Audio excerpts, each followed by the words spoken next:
Кавга во грчкиот парламент околу проблемот кој Грција го има со нашето име Македонија.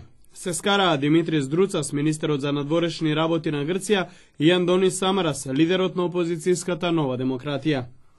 Грција ја разјасни својата позиција дека е за име за севкупна употреба, без етничка одредница како решение за спорот со соседната земја и стави вето за нејзината интеграција во НАТО и Европската Унија, што најде на разбирање кај нашите партнери, рече Андонис Самарас, лидерот на најголемата опозицијска партија Нова демократија.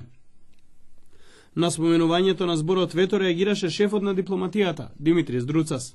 Ве повикувам сите да не се користи тој термин во врска со спорот со ПЈРМ. Колку и да звучи патриотски, употребата на тој збор вето ги повредува нашите национални интереси во врска со случајот што се води пред Меѓународниот суд на правдата во Хаг, рече Друцас. Тој му забележа на Самарас дека како министр во претходната влада треба да го знае тоа и да не ги жртвува националните интереси за тесно партиски интереси и го праша каде бил кога САД ја призна Македонија под уставното име.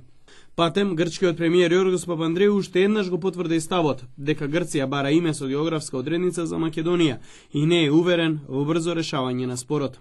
Очигледно, проблемот на Грција е нивен проблем, а не наш. Македонија може слободно да ги прекине преговорите со Грција, бидејќи ние сме македонци, а државата Македонија